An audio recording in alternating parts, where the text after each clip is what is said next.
밤이 깊었습니다. 괴담 서랍을 엽니다.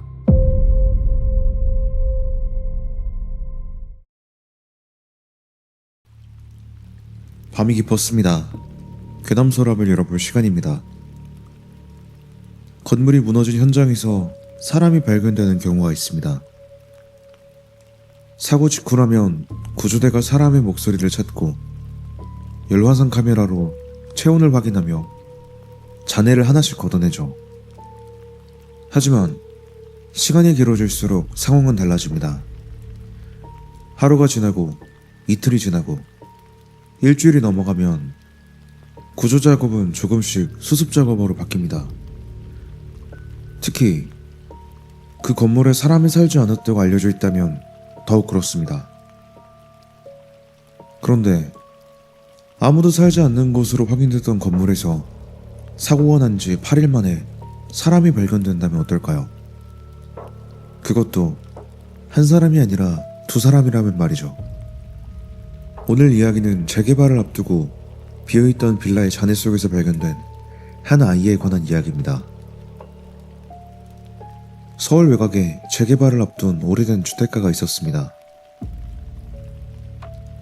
한때는 작은 빌라와 다세대 주택이 빼곡하게 들어서 있던 곳이었지만 재개발 계획이 확정되면서 주민들은 하나둘 동네를 떠나기 시작했습니다. 사람이 빠져나간 건물의 창문에는 이삿짐 센터에서 붙여놓은 스티커가 그대로 남아있었고, 골목에는 버려진 장롱이나 매트리스가 며칠씩 방치되기도 했습니다. 가로등은 켜져 있었지만 밤이 되면 불이 들어오는 집은 거의 없었습니다. 사고가 난 건물도 그런 곳 가운데 하나였습니다. 1980년대 말에 지어진 4층짜리 빌라였습니다. 외벽에는 오래전부터 금이 가 있었고 계단 난간도 군데군데 녹이 슬어 있었다고 합니다. 재개발 조합에서는 이미 모든 주민의 이주가 끝났다고 보고받은 상태였습니다. 건물 입구에는 출입금지 테이프가 붙어 있었고 공동현관 유리문에도 철거 예정 건물이라는 안내문이 붙어 있었습니다. 그러던 어느 여름 며칠 동안 강한 비가 이어졌습니다. 새벽부터 내리기 시작한 비가 하루 종일 그치지 않았고 밤이 되면서 빗줄기는 더 굵어졌습니다. 인근 도로가 잠기고 하수구에서 물이 역류하기 시작한 것도 그날이었습니다. 밤 11시가 조금 넘었을 무렵 근처를 지나던 주민이 큰 소리를 들었습니다. 무언가 터지는 것 같은 둔탁한 소리였다고 하더라고요. 곧이어 빌라 한쪽이 주저앉았습니다. 건물 뒤편의 축대 일부가 무너지면서 1층과 2층 일부가 안쪽으로 내려앉은 겁니다. 119와 경찰이 출동했습니다. 하지만 건물은 이미 퇴거가 끝난 곳으로 등록되어 있었습니다. 혹시 몰라 구조대가 내부를 확인했고 드론과 열화상 장비까지 투입했습니다.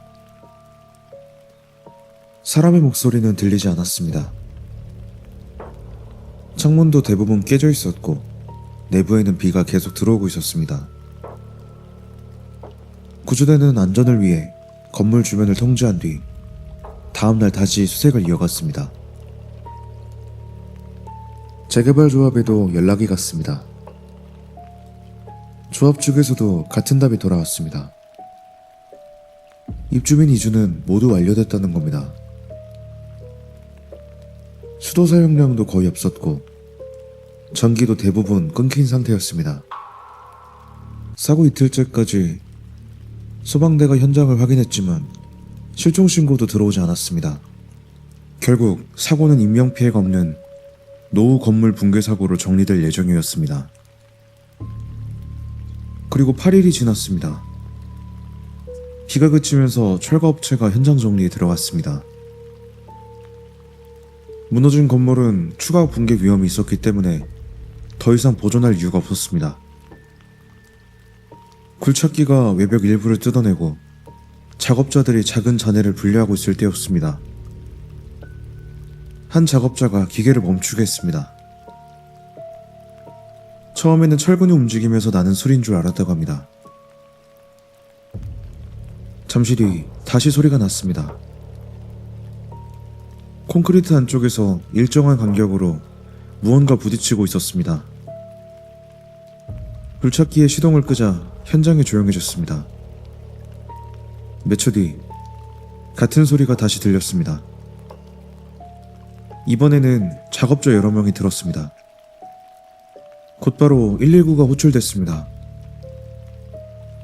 구조대는 소리가 들리는 지점을 중심으로 잔해를 손으로 치우기 시작했습니다. 대형 장비를 사용할 수는 없었습니다. 안쪽에 사람이 있을 가능성이 생겼기 때문입니다. 철근을 잘라내고 콘크리트 조각을 하나씩 드러냈습니다. 작업을 시작한 지 2시간이 조금 넘었을 무렵 작은 공간 하나가 드러났습니다. 원래 방이었던 곳은 아니었습니다. 계단과 벽이 무너지면서 우연히 만들어진 삼각형 모양의 틈이었습니다. 사람 한두 명이 겨우 몸을 웅크리고 있을 정도의 공간이었다고 합니다. 구조대원이 손전등을 비추자 안쪽에 사람이 있었습니다. 10살 정도로 보이는 남자아이였습니다. 아이는 벽에 기대 앉아 있었습니다. 옆에는 여성 한 명이 누워 있었습니다. 여성은 이미 숨진 상태였습니다. 두 사람은 곧 모자 관계로 확인됐습니다. 어머니는 38살 김은정 씨, 아이는 11살 아들이었습니다. 이상한 건 두 사람의 주소였습니다. 김 씨는 사고가 나기 2달 전에 이미 해당 빌라에서 전출 신고를 마친 상태였습니다. 재개발 때문에 이주 확인서까지 제출했습니다. 서류만 보면 두 사람은 그 건물에 살고 있을 이유가 없었습니다. 경찰이 주변을 조사하면서 그 이유가 드러났죠. 김 씨는 재개발 보상금을 받은 뒤 다른 지역의 작은 원룸으로 옮겼지만 얼마 지나지 않아 집을 비워야 했다고 합니다. 정확한 사정은 확인되지 않았습니다. 대신 철거가 시작되지 않은 예전 집으로 아들과 몰래 돌아온 것으로 보였습니다. 사람들이 모두 떠난 건물이라 관리하는 사람도 없었습니다. 현관문은 잠금 장치가 망가져 있었고 수도도 완전히 끊기지는 않았습니다. 김 씨는 남아있던 가구 몇 개를 이용해 한동안 그곳에서 생활했던 모양입니다. 건물 밖에서는 알기 어려웠습니다. 창문을 종이와 천으로 가려놓았고 밤에도 불을 거의 켜지 않았다고 하더라고요. 그래서 사고가 났을 때 아무도 두 사람이 안에 있다는 사실을 몰랐던 겁니다. 아이는 곧바로 병원으로 옮겨졌습니다. 심한 탈수와 영양실조가 있었지만 생명에는 지장이 없었습니다. 의료진은 처음부터 한 가지를 이해하기가 어려워했습니다. 8일이라는 시간이었습니다. 사람은 물이 있다면 며칠 동안 음식을 먹지 않고 버틸 수 있습니다. 특히 아이가 비교적 건강한 상태였다면 불가능한 일은 아니었습니다. 그리고 실제로 두 사람이 갇혀있던 공간 바로 옆에는 오래된 수도관이 하나 지나가고 있었습니다. 붕괴 과정에서 관이 갈라지면서 아주 적은 양의 물이 계속 떨어지고 있었습니다. 바닥에는 찌그러진 플라스틱 용기도 발견됐습니다. 아마 그 안에 물을 받아 마셨던 것으로 보였습니다. 물에 대한 설명은 됐습니다. 그런데 현장을 조사하던 경찰이 한 가지 이상한 흔적을 발견했습니다.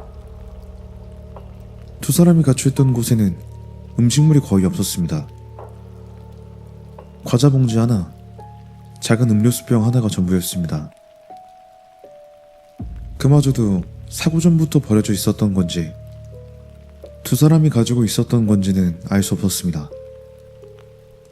그런데 아이의 상태는 단순히 물만 마시며 파리를 버틴 것과 조금 달랐습니다. 검사 결과 아이의 위장에서는 극히 소량이지만 단백질 조직이 확인됐습니다. 그리고 얼마 지나지 않아 어머니의 부검 결과가 나왔습니다. 어머니의 팔과 다리 일부에서 사람의 치아에 의해 생긴 것으로 보이는 흔적이 발견됐습니다. 처음에는 붕괴 과정에서 생긴 상처와 구분하기 어려웠다고 합니다. 하지만 몇 군데에는 비교적 형태가 선명하게 남아 있었습니다. 치아 크기는 성인보다 작았습니다. 아이의 치열을 대조하자 상당 부분이 일치했습니다. 사고 이후 무슨 일이 있었는지는 정확히 알 수 없습니다. 어머니는 발견 당시 이미 숨진 상태였습니다. 부검 결과로는 구조되기 며칠 전에 숨진 것으로 추정됐습니다. 하지만 일부 상처는 사망 전 만들어졌을 가능성도 있다는 설견이 나왔습니다. 경찰은 그 부분을 외부에 공개하지 않았습니다. 사고 상황을 생각하면 충분히 예상할 수 있는 일이기도 했습니다. 움직일 수 없는 공간에 갇힌 두 사람. 구조 신호를 보내도 아무도 오지 않았고 시간이 계속 지나갔습니다. 그 안에서 어떤 선택이 있었는지는 두 사람밖에 알 수 없는 일이었습니다. 아이는 당시 상황에 대해 거의 말하지 않았습니다. 사고 당일 엄마와 집에 있었고 큰 소리가 난 뒤 어두워졌다는 정도만 이야기했습니다. 그 뒤의 일은 묻지 않았습니다. 정확히는 의료진이 한동안 질문하지 못하게 했다고 합니다. 아이의 상태가 안정된 뒤 천천히 확인하기로 한 겁니다. 사건 역시 그렇게 정리되는 듯 했습니다. 퇴거한 건물로 몰래 돌아간 모자가 사고를 당했고 발견되지 않은 채 8일 동안 갇혀 있었습니다. 어머니는 구조되기 전에 숨졌고 아이만 살아남았습니다. 끔찍한 사고였지만 이해할 수 없는 사건은 아니었습니다. 그런데 아이가 입원한 지 사흘째 되던 날이었습니다. 간호사가 아이의 옷을 갈아입히다가 어깨 뒤쪽에 이상한 상처를 발견했습니다. 오른쪽 견갑골 바로 위였습니다. 처음에는 붕괴 과정에서 철근이나 콘크리트에 긁힌 흔적이라고 생각했습니다. 하지만 상처의 모양이 달랐습니다. 작은 점들이 반원 형태로 늘어서 있었습니다. 의사가 확인했고 곧 누군가에게 물린 흔적일 가능성이 높다는 판단이 나왔습니다. 이미 며칠이 지난 상처였습니다. 아이가 발견되기 전, 그러니까 잔해 안에 갇혀있던 기간에 생긴 흔적으로 보였습니다. 경찰은 처음에 어머니가 만든 상처라고 생각했습니다. 좁은 공간에서 두 사람이 몸을 움직이다 생겼을 수도 있었고 어떤 상황에서 서로 밀치다 생겼을 수도 있었습니다. 그래서 부검 과정에서 확보해둔 어머니의 치아 재료와 아이의 상처를 대조했습니다. 결과는 예상과 달랐습니다. 일치하지 않았습니다. 아이 자신의 치아와도 비교했습니다. 당연히 크기부터 달랐습니다. 아이의 어깨에 남아있던 흔적은 성인의 치아였습니다. 그리고 어머니의 것이 아니었습니다. 경찰은 다시 현장으로 갔습니다. 모자가 발견된 공간을 처음부터 조사했습니다. 사진을 다시 보고 구조 당시 촬영된 영상도 확인했습니다. 공간은 건물 중앙 계단 옆에 있었습니다. 천장이 무너지면서 콘크리트 슬래브가 비스듬하게 걸렸고 그 아래로 작은 틈이 만들어진 구조였습니다. 외부로 연결되는 통로는 없었습니다. 한쪽은 콘크리트 벽, 한쪽은 무너진 계단, 나머지 면도 굵은 철근과 벽돌로 막혀 있었습니다. 아이가 발견됐을 때 구조대 역시 외부에서 콘크리트를 잘라낸 뒤에 들어갈 수 있었습니다. 사고 이후 누군가 그 공간을 드나들었다면 흔적이 남아야 했습니다. 그런 흔적은 없었습니다. 더구나 내부에서는 다른 사람의 소지품도 발견되지 않았습니다. 휴대전화도 없었고 신발도 없었습니다. 두 사람이 사용하던 담요와 물병, 어머니의 가방 정도가 전부였습니다. 경찰은 혹시 사고 이전부터 다른 사람이 함께 살고 있었는지 확인하기 시작했습니다. 근처에 아직 남아있던 주민들과 상인들을 찾아갔습니다. 하지만 김 씨와 아이 외에 다른 사람을 본 사람은 없었습니다. 오히려 김 씨가 다시 빌라에 들어가 살고 있다는 사실조차 아는 사람이 거의 없었습니다. 건물 맞은편 편의점 직원 하나가 가끔 김 씨가 새벽에 생수나 컵라면을 사가는 모습을 봤다고 했습니다. 항상 혼자였습니다. 아이도 가끔 함께 왔다고 합니다. 남성이 같이 있었던 적은 없었습니다. 다른 여성 역시 확인되지 않았습니다. 병원에서는 아이의 이상한 행동도 보고됐습니다. 처음에는 별 의미 없이 넘어갔던 행동이었습니다. 아이는 식사가 나오면 대부분 조용히 먹었습니다. 하지만 항상 조금씩 남겼죠. 빵 한 쪽이나 삶은 달걀 반쪽, 밥 몇 숟가락 정도였습니다. 간호사가 다 먹지 않아도 괜찮다고 말하면 아이는 고개만 끄덕였다고 합니다. 그런데 밤이 되면 남겨둔 음식을 침대 아래로 밀어 넣었습니다. 처음에는 흘린 줄 알고 간호사가 치웠습니다. 다음 날에도 똑같았죠. 과일 한 조각이 접시에 놓여 있었고 불이 꺼진 뒤에 침대 밑으로 들어갔습니다. 그 다음 날에는 포장된 과자 하나였습니다. 병원 직원이 이유를 물었지만 아이는 대답하지 않았습니다. 누구에게 주는 것이냐고 물어도 마찬가지였죠. 대신 음식이 치워진 것을 확인하면 다음 식사 때 조금을 남겼습니다. 경찰은 아이에게 잔해 속에서 있었던 일을 다시 물었습니다. 아이는 사고가 난 순간까지는 비교적 잘 기억했습니다. 비가 많이 내렸고 어머니가 창문에 물이 새는 걸 막고 있었다고 합니다. 갑자기 바닥이 흔들렸고 천장에서 무언가 떨어졌습니다. 그 뒤로는 어두웠습니다. 얼마나 시간이 지났는지도 몰랐다고 합니다. 물이 조금 떨어져서 엄마가 병을 아래에 놓았고 둘이 나눠 마셨습니다. 여기까지는 현장 상황과 맞았습니다. 경찰이 다른 사람을 본 적이 있냐고 물었습니다. 아이는 한동안 답하지 않았습니다. 그리고 사람은 못 봤다고 했습니다. 말이 조금 이상했습니다. 다른 사람이 없었다고 말한 것이 아니라 사람은 못 봤다고 말한 겁니다. 형사가 다시 물었지만 아이는 그 뒤로 입을 닫았습니다. 경찰은 사고 당시의 구조 기록을 다시 확인하기 시작했습니다. 처음 119 신고가 들어간 시각은 밤 11시 18분이었습니다. 구조대가 현장에 도착한 건 11시 17분. 드론이 처음 올라간 건 자정이 조금 지난 뒤였습니다. 날씨가 좋지 않았기 때문에 영상 상태는 선명하지 않았습니다. 빗줄기가 계속 화면을 가렸고 건물 내부까지 자세히 보이지도 않았습니다. 그래도 열화상 촬영 자료는 남아있었습니다. 당시 담당자는 건물 안에 뚜렷한 인체 반응이 없다고 기록했습니다. 경찰은 그 영상을 다시 재생했습니다. 붕괴된 계단 쪽에는 여러 개의 밝은 부분이 나타났습니다. 젖은 콘크리트와 배관, 전기 설비 때문에 온도 차이가 생긴 곳들이었습니다. 사람인지 사물인지 구분하기 어려운 화면이었습니다.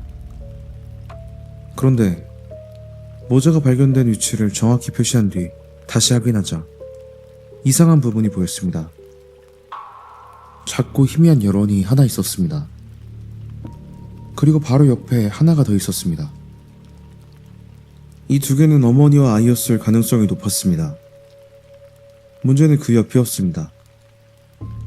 벽 쪽으로는 조금 떨어진 곳에도 비슷한 크기의 여론이 하나 더 있었습니다. 당시에는 배관에 남아있던 온기 정도로 판단했던 부분이었습니다. 경찰은 다음날 촬영한 영상도 확인했습니다. 같은 위치에 3개가 있었습니다. 하나는 작았고 2개는 조금 컸습니다. 영상 각도가 달라 정확하게 비교할 순 없었지만 위치는 거의 움직이지 않았습니다. 사고 4일째 기록에도 3개였습니다. 그런데 사고 나흘째 촬영된 영상부터 달라졌습니다. 여론이 2개밖에 없었습니다. 벽 쪽에 있던 하나가 사라져 있었습니다. 그 뒤로 사고 닷새째와 엿새째 촬영된 자료에도 2개만 남아 있었습니다. 7일째에는 날씨 때문에 열화상 촬영이 이루어지지 않았습니다. 그리고 8일째, 아이와 어머니가 발견됐습니다. 경찰은 소방대에 당시 상황을 다시 확인했습니다. 혹시 사고 초기에 누군가 건물에서 빠져나오는 모습을 본 사람이 있는지, 구조 과정에서 신원이 확인되지 않은 사람이 있었는지 조사했습니다. 그런 사람은 없었습니다. 주변 CCTV도 다시 확인했습니다. 건물 앞 골목에는 직접 설치된 카메라가 없었지만 큰 길 쪽 촬영 방범 카메라가 일부 골목 입구를 촬영하고 있었습니다. 사고 발생 뒤 해당 골목을 빠져나온 사람은 구조대원과 경찰, 주민 몇 명뿐이었습니다. 건물 안에서 나온 사람은 없었습니다. 그렇다면 3번째 여론은 무엇이었을까요? 경찰 내부에서도 의견이 갈렸습니다. 열화상 카메라 오류일 수도 있었습니다. 파손된 전선이나 수도관 때문에 주변보다 온도가 높았을 가능성도 있습니다. 하지만 이상한 점은 그 위치가 사흘 동안 거의 변하지 않았다는 겁니다. 더구나 4번째 날부터는 완전히 사라졌습니다. 전기가 끊긴 건물에서 같은 장소가 사흘 동안 일정한 온도를 유지하다 특정 시점에 사라졌다는 설명도 자연스럽진 않았습니다. 그리고 아이 어깨에는 여전히 설명되지 않는 성인의 치아 흔적이 남아 있었습니다. 경찰은 결국 열화상 자료를 감정기관에 보냈습니다. 전문가는 영상만으로 사람이라고 단정할 수는 없다는 의견을 냈습니다. 해상도가 낮고 주변 구조물의 영향을 많이 받는 환경이었기 때문입니다. 다만 한 가지는 확인됐습니다. 3번째 열원이 있던 곳은 원래 수도관이나 전선이 지나가는 위치가 아니었습니다. 건축 도면상 그곳에는 콘크리트 벽이 있어야 했습니다. 사건은 더 이상 진전되지 않았습니다. 아이의 상태를 생각하면 계속 질문하기도 어려웠습니다. 어머니의 장례가 끝났고 아이는 친척에게 인계될 예정이었습니다. 사람들은 사고 이야기를 조금씩 잊기 시작했습니다. 몇 주 뒤 무너진 빌라는 완전히 철거됐습니다. 그리고 철거 마지막 날 작업자 하나가 경찰에 연락했습니다. 건물 안쪽에서 이상한 공간이 발견됐다는 겁니다. 위치는 공교롭게도 모자가 갇혀있던 곳 바로 옆이었습니다. 벽 하나를 사이에 두고 있었습니다. 원래 건축 도면에는 없는 공간이었습니다. 콘크리트 벽 안쪽에 사람 한 명이 겨우 누울 수 있을 정도의 길고 좁은 틈이 만들어져 있었습니다. 누군가 오래전에 배관 점검 공간을 조금씩 넓혀 사용한 것으로 보였습니다. 정확히 언제 만들어졌는지는 알 수 없었습니다. 안에는 먼지가 두껍게 쌓여 있었지만 몇 가지 물건은 비교적 최근까지 사용된 흔적이 있었습니다. 낡은 담요 한 장, 찌그러진 생수병 몇 개, 라이터, 그리고 오래된 운동화 한 켤레가 있었습니다. 운동화는 성인 남성용이었습니다. 그 안에는 신원을 확인할 만한 물건은 나오지 않았습니다. 경찰이 가장 이상하게 본 건 벽에 그어진 선이었습니다. 콘크리트 위에 검은색으로 짧은 선들이 하나씩 그어져 있었습니다. 모두 4개였습니다. 옆에는 흐릿하게 날짜가 적혀 있었습니다. 첫 번째 날짜는 건물이 무너진 날이었습니다. 다음 날, 그 다음 날, 그리고 사고 사흘째. 네 번째 선 옆에는 날짜가 없었습니다. 거기서 끝이었습니다. 더 이상 선은 이어지지 않았습니다. 경찰은 모자가 갇혀있던 공간과 이 작은 공간 사이를 확인했습니다. 두 곳은 두꺼운 벽 하나로 막혀 있었습니다. 처음에는 완전히 분리된 곳으로 보였습니다. 그런데 벽 아래쪽에서 작은 구멍 하나가 발견됐습니다. 손바닥 하나가 겨우 들어갈 정도였습니다. 붕괴되면서 생긴 틈이 아니었죠. 가장자리에는 오래전에 도구로 깎아낸 흔적이 남아 있었습니다. 구멍은 정확히 모자가 갇혀있던 공간으로 이어져 있었습니다. 사람이 통과할 수는 없었습니다. 하지만 손이나 작은 물건 정도는 건넬 수 있었죠. 경찰은 그 공간에서 확보한 물건들을 감식했습니다. 담요와 신발에서는 여러 흔적이 나왔지만 대부분 오래돼 신원을 특정할 수 없었습니다. DNA 역시 상태가 좋지 않았습니다. 건물이 오랫동안 방치된 만큼 누가 언제 사용했는지도 알 수 없었습니다. 재개발 이전 주민들에게 물어봤지만 그런 공간이 있다는 사실을 아는 사람은 없었습니다. 건물 관리인도 마찬가지였죠. 경찰은 아이의 어깨에 남은 치아 흔적과 연결할 수 있는 사람을 끝내 찾지 못했습니다. 사건 기록에는 해당 흔적이 가해자 미상으로 남았습니다. 열화상 영상에 찍힌 세 번째 여론 역시 사람으로 확정되지 않았습니다. 다만 기록상 이상한 점은 하나 남았습니다. 사고 직후부터 사흘째까지 3개였던 여론이 나흘째부터 2개로 줄었다는 것. 그리고 벽 안쪽 공간에 남아있던 날짜 표시 역시 정확히 사흘째에서 끝났다는 것이었습니다. 그 사람이 어떻게 그곳에서 사라졌는지는 알 수 없습니다. 철거 과정에서도 외부로 이어지는 통로는 발견되지 않았습니다. 바닥 아래도 막혀 있었고 위쪽 역시 콘크리트 벽이었습니다. 사고 뒤 건물 밖으로 나왔다는 사람도 없었습니다. 아이 역시 그 사람에 대해 끝내 아무 말도 하지 않았다고 합니다. 다만 태어나기 전까지 식사를 할 때마다 음식 한두 개를 남기는 습관은 계속됐습니다. 친척이 데리러 온 마지막 날에도 마찬가지였죠. 점심으로 나온 빵을 절반 정도 먹은 뒤 남은 조각을 냅킨에 감쌌습니다. 간호사가 집에 가져갈 거냐고 물었지만 아이는 대답하지 않았습니다. 그리고 잠시 자리를 비웠다가 돌아왔을 때 포장해둔 빵은 침대 아래에 놓여 있었다고 합니다. 병원 직원이 아이에게 다시 물었다고 합니다. 이건 누구한테 주는 거냐고요. 아이는 한동안 침대 아래를 바라보다가 짧게 대답했습니다. 사람은 아니에요. 오늘의 이야기는 여기까지입니다. 여러분들이 경험한 현실 속에서의 괴상한 일들을 댓글로 남겨주세요.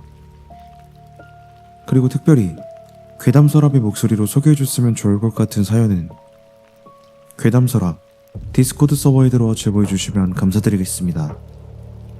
다음 밤 또 다른 서랍을 열어보겠습니다.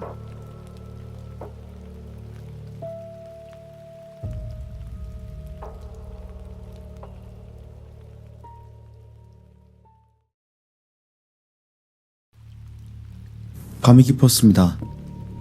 괴담 서랍을 열어볼 시간입니다. 우리는 집안에서 생각보다 많은 소리를 들으며 살아갑니다. 냉장고가 돌아가는 소리, 윗집에서 의자를 끄는 소리, 복도를 지나가는 발걸음 소리, 욕실에서 물 한 방울이 떨어지는 소리. 평소에는 굳이 신경 쓰지 않아도 되는 소리들이죠. 그런데 만약 그 소리들을 전혀 들을 수 없다면 어떨까요? 그리고 내가 듣지 못하는 대신 휴대전화가 주변의 소리를 듣고 무엇이 들렸는지를 글자로 알려준다면요. 초인종이 울리면 화면에 초인종이라고 뜨고 개가 짖으면 개 짖는 소리라고 표시되는 겁니다. 꽤 편리한 기능입니다. 적어도 화면에 찍힌 소리가 모두 내가 알고 있는 소리라면 말이죠. 오늘 이야기는 자신이 잠든 시간마다 방 안에서 이상한 소리가 기록되기 시작한 한 남자의 이야기입니다. 31살 이준호 씨는 서울 외곽의 한 원룸에서 혼자 살고 있었습니다. 준호 씨는 13살 때 사고를 당한 뒤 청력을 대부분 잃었습니다.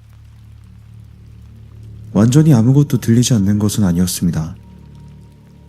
아주 큰 소리나 가까운 곳에서 울리는 진동 정도는 알아차릴 수 있었지만 사람의 말을 소리만으로 구분하는 것은 거의 불가능했다고 합니다. 준호 씨는 입모양을 읽거나 문자로 대화했고 집에서는 휴대전화에 있는 소리 인식 기능을 사용했습니다. 마이크가 주변에서 들리는 소리를 분석해서 화면에 표시해주는 기능이었죠. 현관벨이 울리면 초인종이라고 떴고 전자레인지가 끝나면 전자레인지 알림음, 주전자에 물이 끓으면 물이 끓는 소리, 사람이 문을 두드리면 노크, 이런 식으로 표시됐습니다. 기능이 완벽한 것은 아니었습니다. 복도에서 누군가 크게 말하면 사람 목소리라고 뜰 때도 있었고 밑집에서 물건을 떨어뜨리면 충격음이라고 기록되기도 했습니다. 그래도 준호 씨가 혼자 생활하기에는 꽤 유용했습니다. 특히 잠잘 때는 휴대전화를 침대 옆 충전기에 올려놓고 소리 인식 기능을 켜뒀습니다. 화재 경보기나 초인종 같은 소리를 놓치지 않기 위해서였죠. 그렇게 몇 년을 사용했습니다. 문제가 생긴 것은 어느 평일 아침이었습니다. 출근을 준비하던 준호 씨가 밤사이 기록된 소리를 확인하다가 처음 보는 항목 하나를 발견했습니다. 오전 3시 17분 발걸음. 딱 한 줄이었습니다. 준호 씨는 크게 신경 쓰지 않았습니다. 살고 있던 원룸 건물은 지어진 지 오래된 곳이었거든요. 벽이 얇았고 복도에서 사람이 걸어가는 진동도 그대로 전해지는 편이었습니다. 휴대전화가 복도 소리를 방 안에서 난 소리처럼 인식했을 수도 있었습니다. 실제로 기록을 보면 밤사이 여러 가지 소리가 찍힐 때가 있었습니다. 문 닫힘, 사람 목소리, 개 짖는 소리, 대부분 주변 세대에서 나는 소리였습니다. 그래서 그날 기록도 그대로 넘겼습니다. 그런데 사흘 뒤 비슷한 기록이 또 나타났습니다. 이번에는 하나가 아니었습니다. 오전 2시 48분 발걸음, 2시 51분 물 흐르는 소리, 2시 54분 서랍 여는 소리. 준호 씨가 잠들어 있는 시간 동안 3개의 소리가 연달아 기록되어 있었습니다. 물 흐르는 소리는 위층 배관 때문일 수도 있었습니다. 문제는 마지막 기록이었죠. 서랍 여는 소리. 휴대전화가 서랍을 여는 소리까지 정확하게 구분할 수 있는지 준호 씨도 알지 못했습니다. 비슷한 마찰음을 그렇게 인식했을 수도 있습니다. 준호 씨는 아침을 먹기 위해 싱크대로 갔다가 컵 하나가 젖어 있는 것을 발견했습니다. 컵은 싱크대 안쪽 건조대에 놓여 있었습니다. 전날 밤 사용했던 것일 수도 있었습니다. 그런데 준호 씨는 평소 물을 마실 때 항상 침대 옆에 있는 텀블러를 사용했습니다. 그 컵을 마지막으로 사용한 게 언제였는지는 정확히 기억나지 않았다고 합니다. 이상하다고 생각할 정도는 아니었습니다. 혼자 살다 보면 내가 어디에 물건을 놓았는지 잊는 경우도 있으니까요. 그날도 출근했습니다. 그리고 며칠 동안 아무 기록도 나타나지 않았습니다. 준호 씨 역시 그 일을 잊고 지냈죠. 일주일쯤 지난 토요일 아침이었습니다. 준호 씨는 늦게 일어났습니다.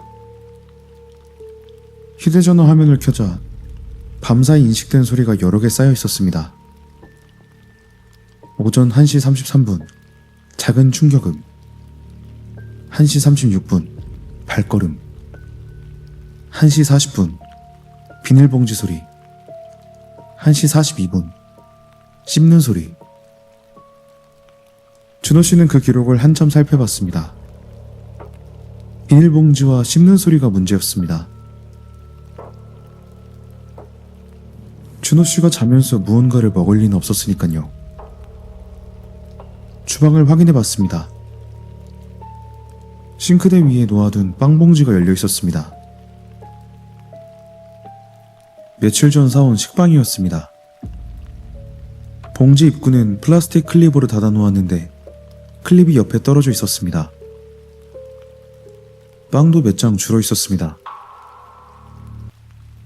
물론 준호 씨 자신이 먹었을 수도 있습니다. 그날 저녁 약식을 먹으면서 꺼내놓고 제대로 닫지 않았을 가능성도 있었죠. 문제는 이런 일이 하나씩 계속 나타나기 시작했다는 겁니다. 냉장고 문이 조금 열려 있거나, 욕실 수건이 젖어 있거나, 싱크대에 사용한 기억이 없는 컵이 놓여있을 때가 있었습니다. 예전에는 그냥 지나쳤을 일들이었습니다. 하지만 소리 기록을 확인하기 시작한 뒤로부터 모든 것이 연결되는 것처럼 보였습니다. 준호 씨는 확인하기 위해 작은 방법을 하나 사용했습니다. 잠들기 전에 서랍과 냉장고 문, 식품 포장지에 작은 스티커를 붙이는 것이었습니다. 열면 스티커가 떨어지도록 경계 부분에 붙였습니다. 첫날은 아무 일도 없었습니다. 둘째 날도 그대로였습니다. 셋째 날 아침, 주방 서랍에 붙여놓았던 스티커 하나가 바닥에 떨어져 있었습니다. 그날 밤 기록에는 오전 3시 09분 서랍 여는 소리, 이렇게 찍혀 있었습니다. 준호 씨는 그때부터 누군가 집에 들어오는 것은 아닌지 의심하기 시작했습니다. 가장 먼저 도어락 비밀번호를 바꿨습니다. 본인 말고는 가족도 비밀번호를 모르게 했습니다. 그리고 현관문 쪽에 작은 카메라도 설치했습니다. 휴대전화와 연결해 움직임이 감지되면 자동으로 촬영되는 제품이었습니다. 처음 며칠은 아무 일도 없었습니다. 밤사이 소리 기록도 없었고 카메라에도 아무것도 찍히지 않았습니다. 준호 씨 역시 자신이 예민하게 받아들이고 있었던 것이라고 생각했습니다. 그런데 닷새째 되는 날 아침, 소리 기록이 다시 남았습니다.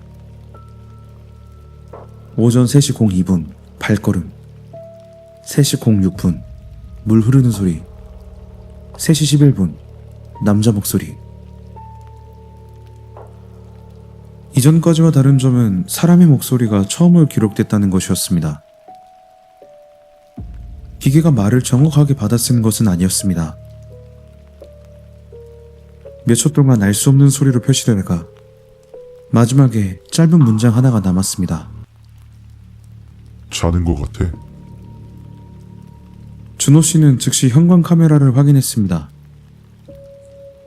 새벽 3시 전후 영상은 전부 남아 있었습니다. 아무도 들어오지 않았습니다. 현관문은 한 번도 열리지 않았습니다. 도어락 기록에도 출입 흔적이 없었습니다. 준호 씨는 집안을 확인했습니다. 침대 아래에는 여행 가방과 상자가 놓여 있었습니다. 사람이 들어갈 공간은 없었습니다. 욕실도 작았습니다. 샤워부스와 세면대뿐이었습니다.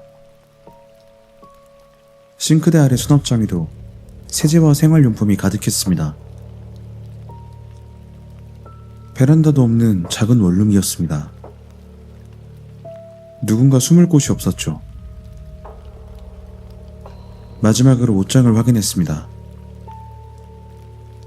옷장 문을 열고 옷을 전부 꺼냈습니다. 안쪽에도 아무것도 없었습니다. 그러다 옷장 위쪽에서 평소에는 보이지 않던 작은 판 하나를 발견했습니다. 천장 점검구였습니다. 건물 배관이나 전선을 확인하기 위해 만들어 놓은 사각형 덮개였죠. 준호 씨가 입주했을 때부터 있던 것이었습니다. 평소에는 옷장 위에 가려져 있어서 신경 쓸 일도 없었습니다. 그런데 가까이에서 확인해보니 점검구를 고정하고 있는 나사 4개 가운데 하나가 거의 빠져 있었습니다. 나머지 나사에도 긁힌 자국이 있었습니다. 준호 씨는 건물 관리인에게 연락했습니다.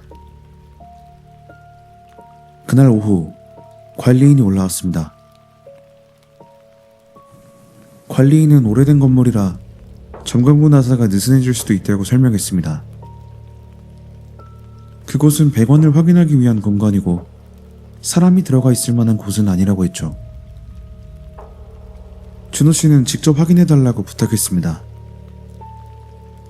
관리인이 사다리를 가져왔습니다. 옷장 위에 올라가 점검구를 열었습니다. 안쪽에는 배수관과 전선이 지나가고 있었습니다. 손전등을 비추자 먼지가 쌓인 콘크리트 공간이 보였습니다. 그런데 생각했던 것보다 공간이 깊었습니다. 천장 자체가 건물 구조 때문에 낮게 덮여 있었고 그 위로 각 세대 배관이 연결되어 있었습니다. 성인이 서 있을 수는 없었지만 엎드리거나 기어가면 이동할 정도의 높이는 나왔습니다. 관리인이 손전등을 안쪽으로 더 비췄습니다. 처음에는 배관만 보였습니다. 그러다가 점검구에서 약 2m쯤 떨어진 곳에서 생수병 하나가 발견됐습니다. 빈 페트병이었습니다. 그 옆에는 과자 봉지도 있었습니다. 관리인은 전 세입자나 공사 작업자가 두고 간 쓰레기일 거라고 했습니다. 그런데 조금 더 안쪽을 확인하다가 또 다른 물건이 나왔습니다. 휴대전화 충전 케이블, 작은 보조 배터리, 접어놓은 담요, 편의점 도시락 용기 2개. 공사 작업자가 남긴 흔적이라고 보기에는 물건이 너무 많았습니다. 그리고 가장 안쪽에서는 검은색 티셔츠 한 장이 나왔습니다. 준호 씨가 자신의 옷이라고 확인했습니다. 몇 달 전까지 입었던 옷이었습니다. 어느 순간 보이지 않아 버렸다고 생각했던 옷이었죠. 관리인은 바로 경찰에 신고했습니다. 경찰이 건물에 도착해 천장 공간을 확인했습니다. 천장 내부는 준호 씨 방 위에서 끝나는 구조가 아니었습니다. 배관을 따라 옆집과 복도 쪽까지 이어져 있었습니다. 중간마다 철제 구조물 때문에 막힌 곳도 있었지만 사람이 몸을 낮추면 지나갈 수 있는 구간이 몇 군데 있었다고 합니다. 준호 씨 옆집은 당시 비어 있었습니다. 세입자가 한 달 전에 나간 뒤 새 입주자를 구하는 중이었습니다. 그 집 점검구도 확인했습니다. 나사가 제거된 상태였습니다. 준호 씨 방과 옆집을 천장으로 이동할 수 있었던 겁니다. 경찰은 건물 내부와 옥상, 계단까지 확인했습니다. 하지만 사람은 나오지 않았습니다. 천장에 남은 흔적만으로는 언제 누가 있었는지도 알 수 없었습니다. 준호 씨는 그날부터 친구 집에서 지내기로 했습니다. 경찰은 혹시 다시 사람이 나타날 가능성이 있으니 집안 물건을 그대로 두는 것이 좋겠다고 했습니다. 현관 카메라도 켜두고 소리 인식용 휴대전화 역시 충전기에 연결한 채 놓아뒀습니다. 첫날 밤 아무것도 기록되지 않았습니다. 둘째 날도 마찬가지였습니다. 준호 씨가 집을 비운 사실을 알고 있는 것처럼 조용했습니다. 셋째 날 새벽 준호 씨 휴대전화에 알림이 왔습니다. 소리인식 기능이 여러 개의 소리를 기록했다는 알림이었습니다. 기록을 열어봤습니다. 오전 2시 11분 천장 긁는 소리, 2시 14분 금속 마찰음, 2시 17분 사람이 넘어지는 소리, 그리고 2시 18분 발걸음. 준호 씨는 바로 경찰에 연락했습니다. 경찰이 건물로 출동했습니다. 이번에는 현관문으로 바로 들어가지 않았습니다. 밖에서 누군가 집 안에 있는 것을 알게 되면 천장으로 다시 도망칠 수 있었기 때문입니다. 경찰은 건물 관리인과 함께 옆집으로 들어갔습니다. 옆집 점검구로 천장 통로를 막은 뒤 다른 인원이 준호 씨 방으로 들어갔습니다. 방 안에는 아무도 없었습니다. 옷장의 점검구도 닫혀 있었습니다. 하지만 소리 기록은 분명히 남아 있었습니다. 경찰은 방 안에서 기다렸습니다. 그날 새벽 3시가 조금 넘었을 무렵이었습니다. 옷장 위쪽 점검구가 아주 천천히 움직이기 시작했습니다. 덮개가 조금씩 옆으로 밀렸습니다. 그리고 천장 위에서 남자의 다리 하나가 내려왔습니다. 남자는 옷장 위를 밟고 방 안으로 내려왔습니다. 손에는 작은 가방을 들고 있었습니다. 경찰은 그 자리에서 남자를 붙잡았습니다.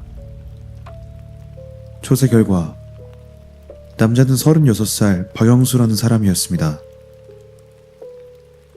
몇 달 전까지만 해도 같은 건물 4층에 살았던 전 세입자였습니다. 준호 씨 방은 3층이었습니다. 영수는 월세를 여러 달 밀린 뒤 퇴거한 상태였다고 합니다.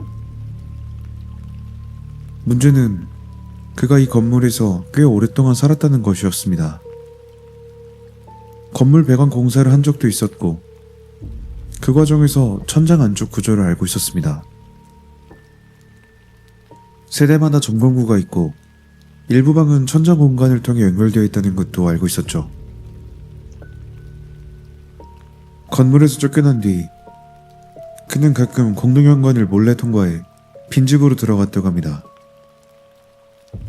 당시 3층에 비어있던 방 하나를 통해 천장 안으로 올라간 뒤 다른 세대로 이동했습니다. 처음에는 비어있는 방에서 잠을 잤습니다. 그러다 사람이 살고 있는 방에도 들어가기 시작했습니다. 냉장고에 있는 음식을 먹고 화장실을 사용하고 휴대전화를 충전했습니다. 현금이나 귀중품은 거의 건드리지 않았다고 합니다. 물건이 없어지면 바로 침입 사실을 알아차릴 수도 있었으니까요. 대신 조금씩 먹고 사용하고 다시 돌려놨습니다. 준호 씨 방에서 발견된 생수병과 식품 포장지도 대부분 그 남자가 남긴 것이었습니다. 그런데 조사 과정에서 이상한 사실이 하나 더 드러났습니다. 남자가 다른 집보다 준호 씨 방에 훨씬 자주 들어갔다는 것이었습니다. 경찰이 이유를 묻자 남자는 특별한 설명 없이 한동안 말을 하지 않았다고 합니다. 그러다 이런 말을 했습니다. 저 사람은 소리를 못 듣잖아요. 남자는 준호 씨가 청각장애가 있다는 사실을 알고 있었습니다. 준호 씨가 현관에서 배달기사와 휴대전화 화면을 보여주며 대화하는 모습을 여러 번 본 적이 있었다고 합니다. 처음 준호 씨 방에 들어간 것도 우연이었습니다. 새벽에 천장 통로를 지나가다가 아래에서 아무런 반응이 없자 점검구를 열어봤다고 합니다. 방 안에는 준호 씨가 자고 있었습니다. 그 뒤로 몇 차례 시험하듯 내려왔다고 합니다. 냉장고 문을 열고 닫아도, 싱크대에서 물을 틀어도, 서랍을 열어도 준호 씨는 일어나지 않았습니다. 그래서 점점 머무는 시간이 길어졌습니다. 어느 날은 10분 정도 있다가 올라갔고, 어떤 날은 1시간 가까이 방 안에 있었다고 합니다. 준호 씨가 침대에 누워있는 동안 바로 옆 책상에 앉아 휴대전화를 충전한 적도 있었다고 했습니다. 냉장고에서 음식을 꺼내 침대에서 몇 걸음 떨어지지 않은 곳에서 먹은 적도 있었습니다. 준호 씨가 사용하던 소리인식 기능에 대해서는 몰랐다고 합니다. 휴대전화가 충전기에 놓여있는 것은 맞지만 주변에서 나는 소리를 기록하고 있다는 사실까지는 알지 못했던 겁니다. 그 기능이 없었다면 준호 씨는 훨씬 오랫동안 침입 사실을 알아차리지 못했을 가능성이 컸습니다. 경찰은 천장 공간을 추가로 확인했습니다. 준호 씨의 집뿐만 아니라 다른 세대에서 없어진 물건들도 몇 개 발견됐습니다. 양말이나 충전기, 작은 생활용품 같은 것들이었습니다. 빈집 천장 한쪽에는 남자가 임시로 머물던 공간도 있었습니다. 담요와 옷, 생수, 통조림, 보조 배터리까지 갖다 놓은 상태였습니다. 사건 이후 건물주는 각 세대의 점검구를 모두 잠금식으로 교체했습니다. 천장 한쪽 통로도 일부 막았습니다. 준호 씨는 계약 기간이 남아 있었지만 곧바로 이사를 결정했습니다. 짐을 정리하면서 집안 물건을 하나씩 확인했습니다. 침대, 책상, 냉장고, 옷장. 그동안 누군가 자신이 잠든 사이 사용했을지도 모르는 물건들이었습니다. 며칠 뒤 준호 씨는 새로운 집으로 옮겼습니다. 새 집에는 천장 점검구가 없었습니다. 현관 카메라도 설치했고 소리인식 기능도 계속 사용했습니다. 처음 한동안은 잠에서 깨면 가장 먼저 밤사이 기록된 소리를 확인했다고 합니다. 대부분 평범했습니다. 자동차 경적, 복도 사람 목소리, 문 닫힘. 새 집에서는 이상한 기록이 더 이상 나타나지 않았습니다. 사건도 그렇게 끝나는 것처럼 보였습니다. 그러다 이사한 지 한 달 정도 지난 어느 날이었습니다. 준호 씨는 예전 휴대전화에 남아있는 자료를 정리했습니다. 이사 전 집에서 사용하던 사진과 영상, 소리 기록을 하나씩 삭제하고 있었습니다. 남자가 침입했던 기간의 기록도 상당수 남아있었습니다. 오전 2시 48분 발걸음, 오전 3시 11분 남자 목소리, 오전 1시 42분 씹는 소리. 이제는 각각 어떤 상황에서 생긴 기록인지 알 수 있었습니다. 준호 씨는 모두 삭제했습니다. 그러다 목록 아래쪽에서 아주 오래된 기록 하나를 발견했습니다. 날짜를 확인했습니다. 남자가 체포된 날보다 약 6달 전이었습니다. 준호 씨가 처음 이상한 발걸음 기록을 발견하기보다도 훨씬 이전이었습니다. 새벽 4시 07분 발걸음, 그리고 4시 08분 속삭이는 소리. 기록은 거기서 끝나지 않았습니다.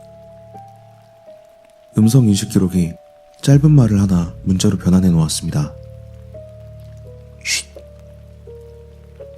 준호 씨는 경찰 조사 자료를 다시 확인했습니다. 붙잡힌 남자는 자신의 첫 침입 시기를 비교적 정확하게 기억하고 있었습니다. 준호 씨 방의 천장 점검구를 처음 열어본 것은 체포되기 약 3달 전이라고 진술했습니다. 그보다 전에는 준호 씨가 사는 층의 통로를 이용하지 않았다고 했습니다. 휴대전화에 남아있던 기록은 그보다 3달 정도 앞선 날짜였습니다. 준호 씨가 붙잡힌 남자에게 직접 확인할 방법은 없었습니다. 경찰 역시 오래된 기록 하나만으로 다시 수사를 이어가진 않았습니다. 기계가 다른 소리를 잘못 인식했을 가능성도 있었습니다. 복도에서 누군가 걸어가며 작은 소리로 말을 했을 수도 있습니다. 하지만 준호 씨가 살던 원룸의 구조상 한 가지 걸리는 부분이 있었습니다. 휴대전화는 항상 침대 옆에 놓여 있었습니다. 현관문과는 방 반대편이었죠. 복도에서 나는 작은 목소리가 휴대전화에 잡히는 경우는 거의 없었습니다. 더구나 그날 기록에는 먼저 발걸음이 있었고 바로 다음 순간 속삭이는 소리가 들어갔습니다. 마치 누군가 침대 가까이까지 걸어온 뒤 말을 한 것처럼 말이죠. 준호 씨는 그 기록까지 삭제했습니다. 지금도 누가 그날 방에 있었는지는 알 수 없습니다. 붙잡힌 남자가 처음부터 거짓말을 했던 것인지, 기계가 아무 의미 없는 소리를 잘못 알아들은 것인지, 아니면 그 남자가 천장위 생활을 시작하기 전부터 같은 방법을 알고 있던 누군가가 있었던 것인지도 확인되지 않았습니다. 다만 한 가지는 분명했습니다. 준호 씨는 오랫동안 자신이 혼자 살고 있다고 생각했습니다. 현관문은 매일 잠겨 있었고 도어락에는 아무 기록도 남지 않았습니다. 아침에 일어나면 집안에는 언제나 자신뿐이었습니다. 하지만 적어도 몇 달 동안 그 집은 혼자 사용하는 공간이 아니었죠. 그리고 어쩌면 그 기간은 경찰이 밝혀낸 것보다 훨씬 길었을지도 모릅니다. 오늘의 이야기는 여기까지입니다. 여러분들이 경험한 현실 속에서의 괴상한 일들을 댓글로 남겨주세요. 그리고 특별히 괴담서랍의 목소리로 소개해줬으면 좋을 것 같은 사연은 괴담서랍 디스코드 서버에 들어와 제보해주시면 감사드리겠습니다. 다음 밤 또 다른 서랍을 열어보겠습니다.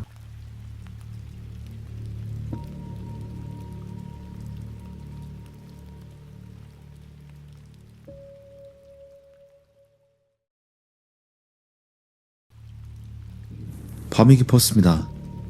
괴담 서랍을 열어볼 시간입니다.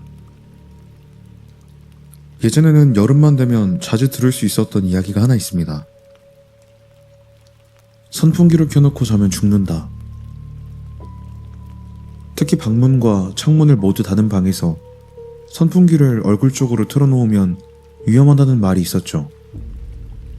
그래서 밤새 선풍기를 사용하는 대신 한두 시간 뒤에 꺼지도록 타이머를 맞춰놓는 집도 많았습니다. 어른들이 어린아이에게 선풍기를 끄라고 할 때도 비슷한 말을 했습니다. 계속 틀어놓으면 전기세가 많이 나온다는 설명보다 그러다 죽어 한마디면 아이들이 더 잘 들었으니까요. 물론 지금은 알고 있습니다. 선풍기 바람을 맞으면서 잠들었다고 사람이 그대로 숨을 쉬지 못하게 되는 것은 아닙니다. 하지만 어린아이에게는 그렇지 않습니다. 아이는 부모가 알려준 세상부터 믿습니다. 엄마가 뜨거우니까 만지지 말라고 한 냄비는 위험하고 엄마가 차가우니까 뛰어들어가면 안 된다고 한 도로도 위험합니다. 그리고 엄마가 선풍기를 틀어놓고 자면 죽는다고 말했다면 그건 역시 아이에게는 사실이 됩니다. 오늘 이야기는 그 말을 너무 오랫동안 믿었던 한 남자에 관한 이야기입니다. 그는 거의 30년 동안 자신 때문에 아버지가 돌아가셨다고 생각했습니다. 정확히 말하면 자기가 켜놓은 선풍기 때문이라고 믿었습니다. 1998년 여름, 당시 10살이었던 정우 씨는 부모님과 함께 작은 반지하 주택에 살았습니다. 서울에서 조금 벗어난 오래된 주택가였다고 합니다. 골목 양쪽으로 낮은 다세대 주택이 붙어 있었고 차 한 대가 지나가면 사람이 벽 쪽으로 붙어서 비켜줘야 할 정도로 길이 좁았습니다. 정우 씨 가족이 살던 집은 그 골목 가장 안쪽에 있었습니다. 도로에서 계단 4칸을 내려가면 현관문이 나왔고 집 안에서는 사람 발목 정도 높이에 작은 창문이 2개 보였습니다. 밖에서 보면 창문 너머로 집안 천장만 조금 보이는 구조였죠. 여름에는 그 창문을 열어놓아도 별 도움이 되지 않았다고 합니다. 바람보다 먼저 들어오는 게 골목 냄새였거든요. 옆집에서 생선을 굽는 냄새도 들어왔고 장마철에는 축축한 흙냄새가 났습니다. 늦은 밤에는 골목에 세워둔 자동차에 매연 냄새까지 방 안으로 스며들곤 했죠. 에어컨은 없었습니다. 당시에도 에어컨이 흔해지기 시작했지만 정우씨 집에서는 생각하기 어려운 물건이었습니다. 냉방기구라고는 거실에 있는 선풍기 한 대가 전부였습니다. 지금도 정우씨는 그 선풍기 모양을 정확히 기억한다고 합니다. 하얀색 플라스틱 몸체에 파란색 날개가 3개 달려 있었습니다. 앞쪽 철망 가운데에는 제조사 로고가 있었는데 스티커가 반쯤 떨어져 글자가 제대로 보이지 않았습니다. 높이를 조절하는 부분도 고장나 있었습니다. 목을 높여놓으면 몇 분 지나지 않아 조금씩 아래로 내려갔다고 해요. 아버지가 몇 번 고쳐본다고 손을 댔지만 결국 고치지 못했고 어머니가 철사와 회색 테이프로 목 부분을 단단하게 감아놓았습니다. 버튼은 4개였습니다. 정지, 미풍, 약풍, 강풍.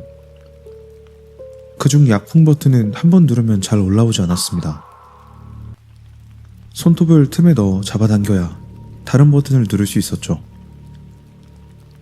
오래된 선풍기라 모터 소리도 컸습니다. 고개가 왼쪽으로 돌아갔다가 오른쪽으로 넘어갈 때마다 약간씩 진동하는 소리가 났습니다. 그 선풍기는 낮에는 주로 거실에 있었습니다.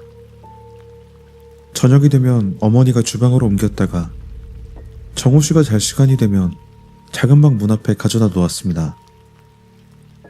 방 안에 직접 넣지는 않았다고 합니다. 문을 반쯤 열어놓고 바람이 안쪽으로 들어가게 했습니다. 그러다 정우씨가 잠들면 어머니가 반드시 선풍기를 껐습니다. 플러그까지 뽑았습니다. 어느 날 정우씨가 더워서 다시 선풍기를 켜려다가 어머니에게 들킨 적이 있었습니다. 그때 처음 들었습니다. 선풍기를 켜놓고 자면 위험하다는 이야기였습니다. 정우씨가 왜 위험하냐고 물었습니다. 어머니는 길게 설명하지 않았습니다. 밤새 얼굴에 바람을 맞으면 숨을 못 쉬게 된다고 했습니다. 그러다 사람이 죽을 수도 있다고요. 그 뒤로 정우씨는 선풍기를 마음대로 켜지 않았습니다. 더워도 참았습니다. 어머니가 선풍기를 끄면 다시 손대지 않았죠. 그 집에서는 전기를 아끼는 것도 중요한 일이었습니다. 화장실에서 나오면 바로 불을 꺼야 했습니다.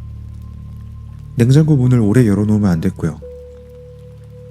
텔레비전을 보지 않을 때는 대기 전력까지 아낀다고 플러그를 뽑아놓기도 했습니다.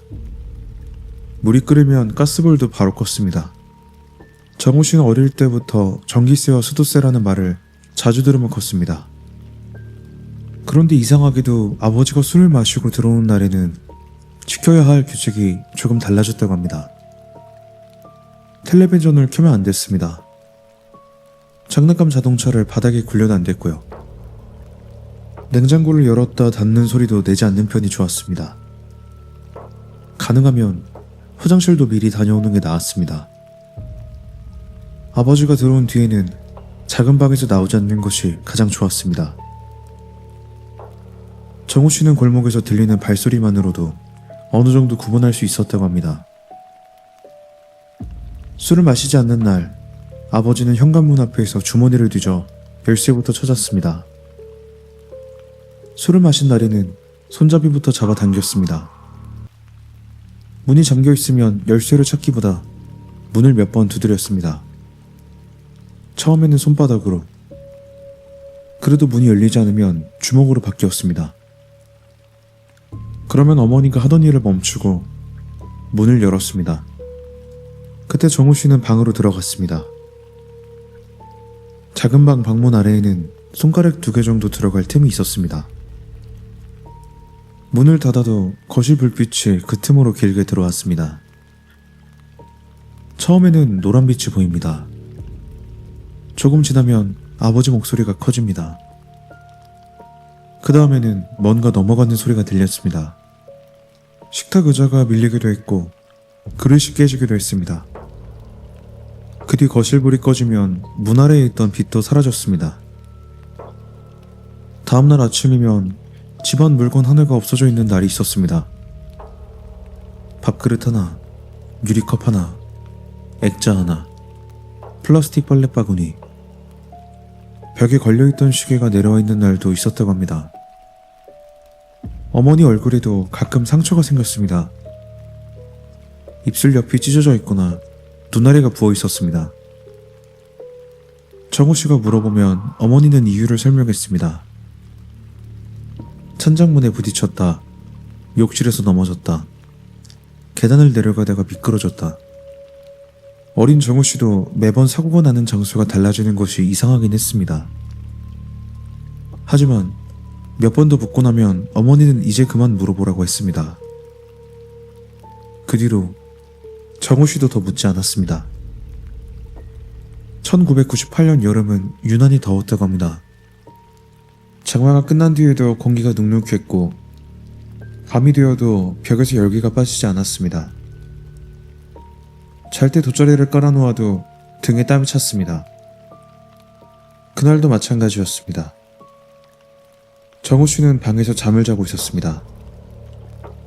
언제 잠에서 깼는지는 정확히 기억하지 못합니다. 당시에는 휴대전화도 없었고 방 안에 시계도 없었습니다. 다만 밖이 아주 조용했던 것으로 봐 상당히 늦은 시간이었던 것 같다고 합니다. 처음 정우 씨를 깨운 건 아버지 목소리였습니다. 술을 마시고 들어온 날이었습니다. 정우 씨는 이불을 머리 위까지 올렸습니다. 평소처럼 기다렸습니다. 조금 지나면 목소리가 작아질 거라고 생각했습니다. 그런데 그날은 평소보다 오래 갔습니다. 무슨 말을 하는지는 잘 들리지 않았습니다. 아버지 목소리가 대부분이었고 중간중간 어머니 목소리가 짧게 섞였습니다. 그러다 유리 깨지는 소리가 들렸습니다. 바닥에 작은 조각들이 떨어지는 소리까지 이어졌습니다. 잠시 뒤에는 무거운 물건이 벽에 부딪힌 것 같은 소리가 한 번 났습니다. 그리고 조용해졌습니다. 아무 소리도 나지 않았습니다. 정우 씨는 그대로 누워 있었습니다. 얼마나 시간이 지났는지는 모릅니다. 한참 뒤 화장실에서 물 흐르는 소리가 들리기 시작했습니다. 그제야 방문을 열었습니다. 거실 불은 꺼져 있었습니다. 대신 주방 형광등 하나만 켜져 있었습니다. 거실 바닥에 아버지가 누워 있었습니다. 위도도 벗지 않은 채였습니다. 한쪽 팔은 이마 위에 올려져 있었고 다른 팔은 옆으로 떨어져 있었습니다. 양말도 그대로 신고 있었습니다. 발 하나가 밥상 아래로 들어가 있었습니다. 바닥에는 빈 술병이 2개 있었습니다. 작은 소주잔 하나가 엎어져 있었고 그 옆에는 깨진 유리 조각도 있었습니다. 아버지는 코를 골고 있었습니다. 짧게 숨을 쉬었다가 한동안 조용해지고 다시 길게 코를 골았습니다. 어머니는 보이지 않았습니다. 화장실 문 아래로 불빛이 새어나왔습니다. 정우 씨는 거실로 몇 걸음 나왔습니다. 그리고 방문 옆에 놓여있던 선풍기를 봤습니다. 전원은 꺼져 있었습니다. 아마 저녁까지 거실에서 사용하다가 그대로 둔 것이었겠죠. 그 순간 어머니가 했던 말이 떠올랐다고 합니다. 선풍기를 켜놓고 자면 죽는다. 10살짜리 아이는 그 말을 다른 방식으로 생각했습니다. 켜놓고 자면 사람이 죽는다. 그렇다면 사람을 죽이고 싶을 때 켜놓으면 된다는 뜻이었습니다. 정우 씨는 선풍기를 아버지 가까이 옮기기 시작했습니다. 바닥으로 끌면 소리가 날 것 같았습니다. 그래서 몸체를 두 팔로 안았습니다. 선풍기 받침대가 생각보다 무거웠다고 합니다. 한번 내려놓았다가 다시 들었습니다. 아버지 얼굴에서 한 걸음 조금 넘게 떨어진 곳에 선풍기를 내려놓았습니다. 그리고 코드를 찾았습니다. 플러그를 콘센트에 꽂았습니다. 첫 번째 바람 버튼을 눌렀습니다. 파란색 날개가 천천히 돌기 시작했습니다. 정우 씨는 잠깐 기다렸습니다. 두 번째 버튼을 눌렀습니다. 바람 소리가 조금 커졌습니다. 마지막으로 강풍 버튼을 눌렀습니다. 선풍기가 크게 흔들리며 돌아가기 시작했습니다. 아버지 앞머리가 바람에 움직였습니다. 밥상 위에 놓여있던 영수증 한 장이 바닥으로 떨어졌습니다. 정우 씨는 선풍기를 한 번 더 움직였습니다. 바람이 정확히 아버지 얼굴 쪽을 향하도록 맞췄습니다. 그때 화장실 문이 열렸습니다. 어머니가 나왔습니다. 어머니는 정우 씨보다 먼저 선풍기를 봤습니다. 거실 한가운데 있어야 할 이유가 없는 물건이 아버지 바로 앞에서 돌아가고 있었으니까요. 그 다음 아버지를 봤습니다. 그리고 정우 씨를 봤습니다. 정우 씨는 숨기지 않았습니다. 자기가 선풍기를 옮겼다고 했습니다. 아빠가 자고 있으니까 가장 세게 틀었다고 말했죠. 엄마가 말했잖아. 선풍기 켜놓고 자면 죽는다고. 정우 씨가 기억하는 대화는 그 정도입니다. 어머니는 바로 대답하지 않았습니다. 선풍기 앞까지 걸어갔습니다. 그때 정우 씨는 당연히 전원을 끌 거라고 생각했습니다. 평소 같으면 분명 그랬을 겁니다. 전기세가 많이 나온다고 했을 수도 있습니다. 선풍기를 켜놓고 자면 위험하다고 혼냈을 수도 있고요. 그런데 어머니는 버튼에 손을 대지 않았습니다. 선풍기 옆에 잠시 서 있었습니다. 그리고 아버지를 내려다봤죠. 잠시 후 정우 씨에게 방으로 들어가라고 했습니다. 그게 전부였습니다. 정우 씨는 작은 방으로 돌아갔습니다. 방문은 완전히 닫지 않았습니다. 몇 센티미터 정도 열린 틈으로 선풍기 바람이 들어왔습니다. 거실에서는 계속 같은 선풍기 소리가 났습니다. 정우 씨는 잠들었다가 한 번 더 깼다고 합니다. 정확한 기억인지 꿈이 섞인 것인지는 지금도 알 수 없지만 방문 틈으로 거실을 봤는데 어머니가 선풍기 앞에 서 있었다고 합니다. 불은 주방 형광등만 켜져 있었습니다. 어머니는 아버지를 깨우지 않았습니다. 가까이 다가가 흔들어 보지도 않았습니다. 선풍기를 끄지도 않았죠. 그저 한동안 서 있다가 주방 쪽으로 갔습니다. 정우 씨는 다시 잠들었습니다. 다음날 아침 눈을 떴는데 집이 이상하게 조용했습니다. 평소 같으면 어머니가 아침을 준비하는 소리가 들릴 시간이었습니다. 정우 씨가 방문을 열었습니다. 선풍기는 여전히 돌아가고 있었습니다. 아버지도 전날과 비슷한 자세로 누워 있었습니다. 다만 팔 하나가 바닥 쪽으로 내려와 있었습니다. 어머니는 주방 의자에 앉아 있었죠. 정우 씨는 아버지에게 다가가려고 했습니다. 그때 어머니가 가지 말라고 했습니다. 잠시 뒤 옆집 아주머니가 집으로 들어왔습니다. 그 뒤로 사람들이 계속 왔습니다. 처음 보는 남자 2명이 들어왔고 조금 지나자 구급대원이 왔습니다. 경찰도 왔죠. 정우 씨는 작은 방 안에 있으라는 말을 들었습니다. 방문 아래 틈으로 사람들의 신발만 보였습니다. 검은 구두, 운동화, 구급대원의 두꺼운 작업화, 누군가 선풍기 전원을 껐습니다. 그 순간 집안이 아주 조용해졌습니다. 밤새 들렸던 모터 소리가 처음으로 사라졌습니다. 아버지는 그날 들것에 실려 집을 나갔습니다. 들어올 때는 비어있던 들것 위에 아버지가 누워 있었습니다. 정우 씨는 그 뒤에야 아버지가 돌아가셨다는 말을 들었습니다. 이상했던 것은 아무도 선풍기에 관해서 묻지 않았다는 겁니다. 경찰도 물어보지 않았습니다. 친척들도 선풍기 이야기를 하지 않았죠. 어머니 역시 마찬가지였습니다. 아버지가 술을 너무 많이 마셨다는 말만 들었습니다. 술을 마시고 자다가 잘못했다고 했습니다. 10살이었던 정우 씨는 그것을 다르게 이해했습니다. 어른들은 진짜 이유를 모르는 거라고 생각했죠. 아버지를 돌아가시게 한 건 술이 아니었습니다. 자기가 켠 선풍기라고 믿었습니다. 장례가 끝난 뒤 정우 씨와 어머니는 오래지 않아 그 집을 떠났습니다. 이삿짐은 많지 않았습니다.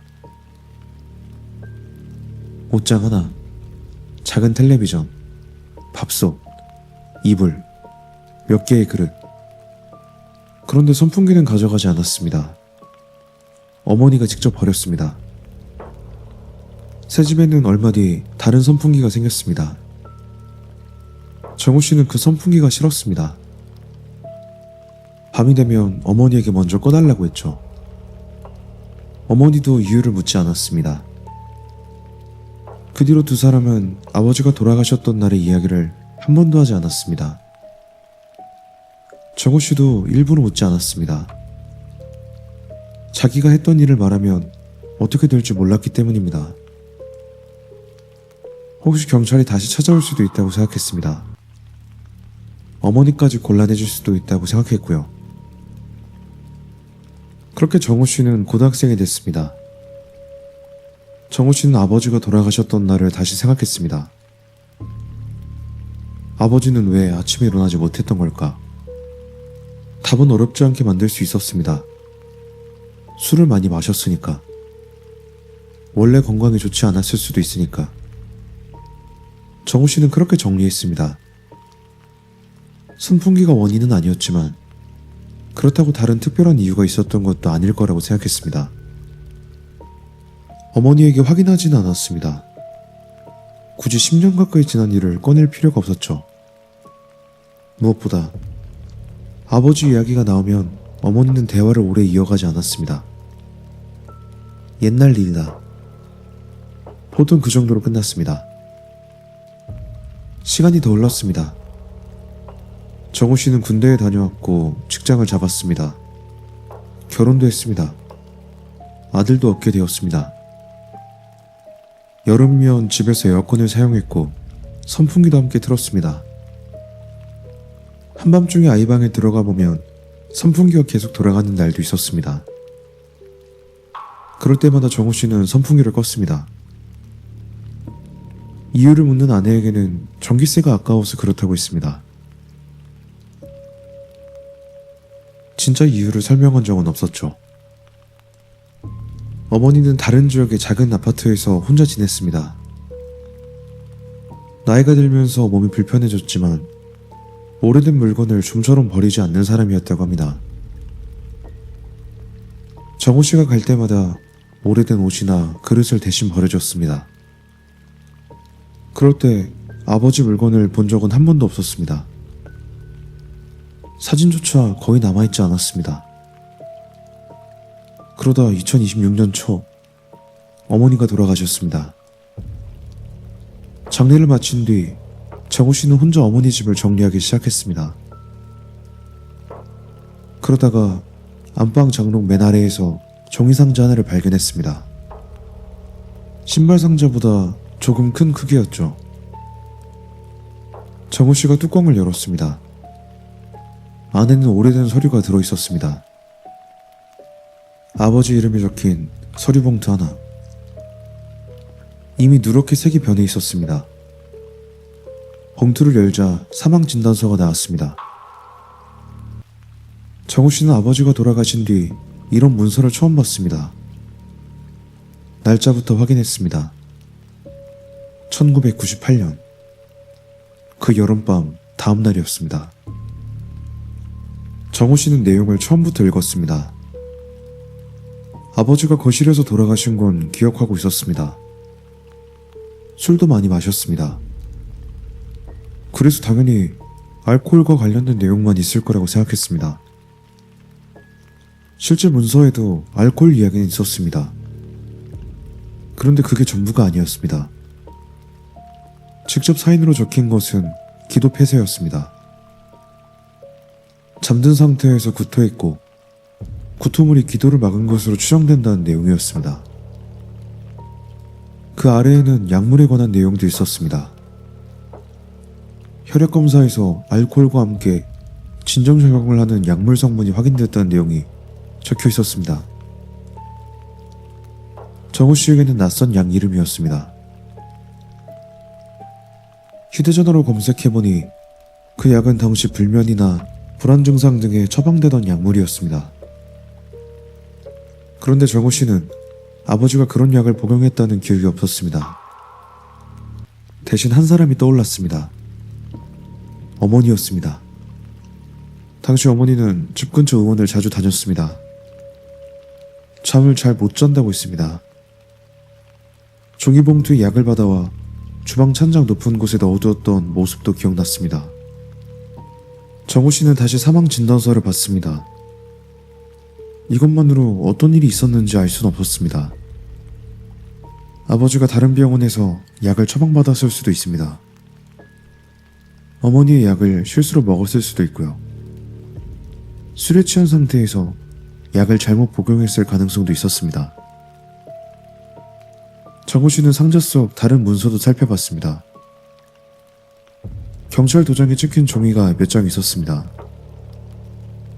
사건은 별다른 범죄 혐의 없이 종결되어 있었습니다.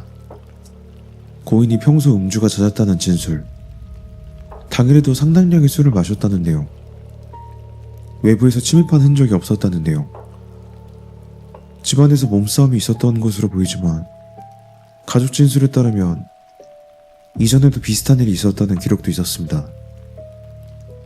그리고 약물에 대해서는 특별한 조사가 이어지지 않았던 모양입니다. 그리고 쪽지 같은 메모장도 하나 발견했습니다. 정우는 아무것도 모른다. 정우 씨는 그 문장을 한동안 읽었습니다.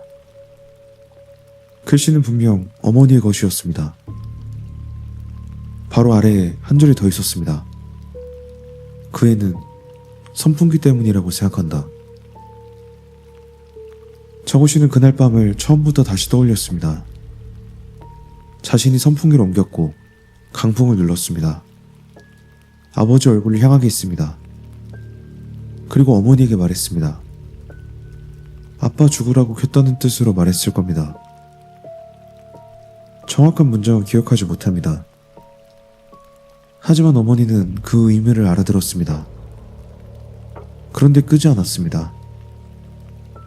그때 어머니는 선풍기가 사람을 죽게 할 수 없다는 걸 알고 있었을 겁니다. 어른이었으니까요.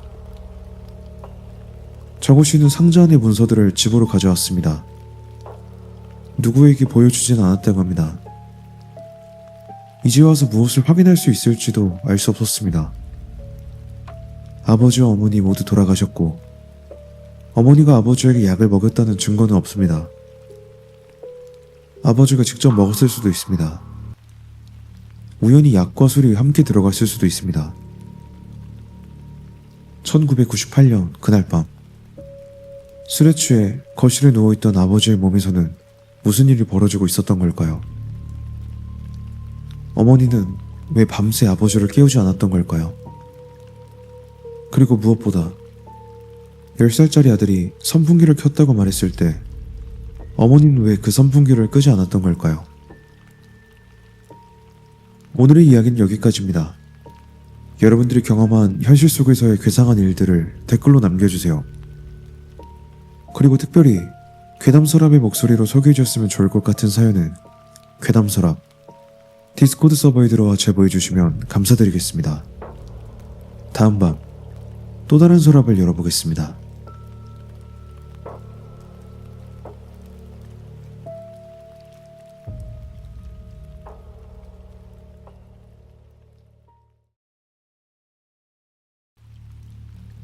밤이 깊었습니다. 괴담 서랍을 열어볼 시간입니다. 강원도 산간 지역의 밤길은 낮과 전혀 다르게 보입니다. 낮에는 길 건너 모텔 간판과 식당, 산비탈의 오래된 주택까지 눈에 들어오지만 자정이 지나면 밝은 곳은 몇 군데 남지 않습니다. 가로등 사이의 거리는 길고 구분기를 한번 돌 때마다 방금 지나온 불빛도 금세 보이지 않게 되죠. 그런 길을 매일 같은 시각에 오가는 사람들이 있습니다. 호텔과 카지노, 주변 숙박업소 사이를 운행하는 셔틀 기사들입니다. 정해진 정류장에 서고 손님이 없으면 다음 장소로 이동합니다. 운행을 마치면 차량 단말기에 기록된 시각과 승객수를 회사에 제출하죠. 그런데 자신이 한 번도 세우지 않은 장소에서 매일 한 명을 태운 것으로 기록된다면 어떨까요? 오늘 이야기는 강원랜드 인근에서 심야 셔틀을 운전했던 한 기사의 이야기입니다. 46살 이정호 씨는 3년 동안 사북의 작은 운송업체에서 일했습니다. 업체는 리조트의 공식 셔틀은 아니었습니다. 카지노 근처 호텔과 사북 고안 쪽 모텔 몇 곳이 함께 계약한 16인승 승합차를 운행했죠. 숙박업소 투숙객이면 객실 키봉투나 업체에서 나눠준 승차권을 보여주고 무료로 이용할 수 있었습니다. 정호 씨의 근무 시간은 오후 6시부터 다음날 새벽 4시까지였습니다. 카지노 앞 승차장, 메인 도로의 편의점, 사북역 건너편, 그리고 숙박업소 3곳을 차례로 도는데 약 45분이 걸렸습니다. 눈이 많이 내리는 날에는 1시간이 넘기도 했죠. 차 안에는 작은 운행 단말기가 달려 있었습니다. 정류장에 도착하면 화면의 도착 버튼을 누르고 차량 문 위에 설치된 적외선 센서가 타고 내리는 사람의 수를 계산했습니다. 기사도 별도로 종이 운행표에 승객 수를 적었습니다. 물론 기계가 항상 정확한 것은 아니었습니다. 2명이 붙어서 타면 1명으로 잡히기도 했고 큰 가방을 든 손님을 2명으로 세기도 했습니다. 그래서 하루 운행이 끝난 뒤 종이 기록과 단말기 숫자가 1~2명 정도 다른 것은 그렇게 드문 일이 아니었습니다. 문제가 생긴 것은 2024년 1월이었습니다. 눈이 많이 오던 주였다고 합니다. 정호 씨는 새벽 4시쯤 마지막 운행을 끝내고 차고지로 돌아왔습니다. 주유량과 주행거리를 적은 뒤 단말기에서 운행 마감 버튼을 눌렀습니다. 작은 프린터에서 종이가 한 장 나왔습니다. 카지노 승차장 3명, 사북역 2명 하차, 두 번째 모텔 1명 하차. 그런데 그 아래 처음 보는 항목이 하나 있었습니다. D-4 구사택 3시 18분 승차 1. 정호 씨가 운행하는 노선에는 D-4라는 정류장이 없었습니다. 그는 배차실에 있던 박 반장에게 종이를 보여줬습니다. 박 반장은 기록을 한참 보더니 예전에 사용하던 정류장 코드라고 말했습니다. 현재 도로가 정비되기 전 산비탈 쪽에 업체 직원들이 살던 사택이 있었고 그 앞에도 셔틀버스가 섰다는 겁니다. 하지만 건물이 비고 진입로까지 막히면서 6년 전에 노선에서 삭제됐다고 했습니다. 정호 씨도 그곳을 알고 있었습니다. 운행 중 지나가는 갈림길 오른편에 오래된 진입로가 하나 있었고 입구에는 차단봉이 내려가 있었습니다. 눈이 내린 날이면 차량이 들어간 흔적조차 거의 없는 곳이었습니다. 정호 씨는 단말기 업데이트 과정에서 오래된 정류장 정보가 잘못 나타난 것으로 생각했습니다. 그날 운행을 되짚어봐도 새벽 3시 18분에는 카지노에서 사북역 쪽으로 내려가고 있었습니다. 구사택 갈림길을 지나가기는 했지만 차를 세운 적은 없었습니다. 박 반장은 마감표에 빨간 펜으로 단말 오류라고 적었습니다. 그리고 종이를 다른 운행 기록과 함께 철해두었습니다. 그 정도로 끝날 일이었다면 굳이 이야기가 남지도 않았겠죠. 다음날 밤 같은 기록이 또 나왔습니다. D-4 구사택 3시 18분 승차 1. 정류장만 같은 것이 아니었습니다. 시각까지 정확히 3시 18분이었습니다. 다른 기록은 모두 실제 운행과 맞았습니다. 사북역에서 4명이 내렸고 마지막 모텔에서는 아무도 타지 않았습니다. 정호씨가 손으로 적은 승객 숫자와 단말기의 숫자도 구사택에서 탔다는 한 명을 제외하면 정확히 일치했습니다. 박 반장은 단말기 설정 화면을 확인했습니다. 현재 노선에는 A-1부터 C-6까지 12개 정류장만 등록돼 있었습니다. D로 시작하는 정류장 자체가 없었습니다. 서버에 저장된 최신 노선표에도 구사택은 존재하지 않았습니다. 기기 업체에서는 오래된 데이터가 내부 메모리에 남아있었을 가능성이 있다고 했습니다. 전원을 완전히 끄고 초기화한 뒤 노선 정보를 다시 설치해보라는 답이 돌아왔죠. 정호씨는 다음날 평소보다 일찍 출근했습니다. 단말기를 초기화하는 동안 차량 내부도 청소했습니다. 좌석 등받이를 닦고 바닥에 고무 매트를 드러냈습니다. 그런데 맨 뒤 오른쪽 자리의 매트 아래만 젖어 있었습니다. 전날 눈 묻은 신발로 탄 손님이 있었을 수도 있습니다. 겨울철 셔틀버스에서 젖은 바닥은 그렇게 이상한 일이 아니었죠. 다만 정호씨 기억으로 그날 마지막 운행에 탔던 승객들은 모두 앞쪽에 앉았습니다. 맨 뒷자리까지 들어간 사람은 없었습니다. 그는 매트를 꺼내 세척장 벽에 세워 말렸습니다. 바닥에 남아있던 물기도 깨끗하게 닦았습니다. 단말기는 공장 초기화에 가까운 상태로 되돌린 뒤 노선 정보를 처음부터 다시 설치했습니다. 시험 운행에서도 D-4라는 항목은 나오지 않았습니다. 그날 새벽 3시 무렵 막차에는 손님 2명이 타고 있었습니다. 두 사람은 사북역에서 함께 내렸습니다. 그 이후 차 안에는 정호씨 혼자였습니다. 구사택 갈림길에 가까워졌을 때 내비게이션에 표시된 시각은 3시 17분이었습니다. 정호씨는 일부러 속도를 줄이지 않았습니다. 오른쪽을 보니 차단봉은 그대로 내려가 있었습니다. 그 뒤로는 새로 내린 눈이 평평하게 쌓여 있었습니다. 차량이 들어간 흔적도 없었습니다. 3시 18분 정호씨는 백미러를 한번 봤습니다. 실내등이 꺼진 빈 좌석만 보였습니다. 그대로 운행을 마치고 차고지로 돌아왔습니다. 그리고 마감표를 뽑았습니다. D-4 구사택 3시 18분 승차 1. 이번에는 그 아래 새로운 기록까지 생겨 있었습니다. 카지노 승강장 3시 47분 하차 1. 정호씨는 3시 47분쯤 카지노 앞 도로를 지나간 것은 기억하고 있었습니다. 하지만 정차하지는 않았습니다. 막차 승객이 모두 내린 뒤라 차고지로 돌아가는 중이었기 때문입니다. 그런데 단말기 기록대로라면 이야기는 달라집니다. 새벽 3시 18분 구사택에서 한 명이 탔습니다. 그리고 정확히 29분 뒤 카지노 앞에서 그 한 명이 내렸습니다.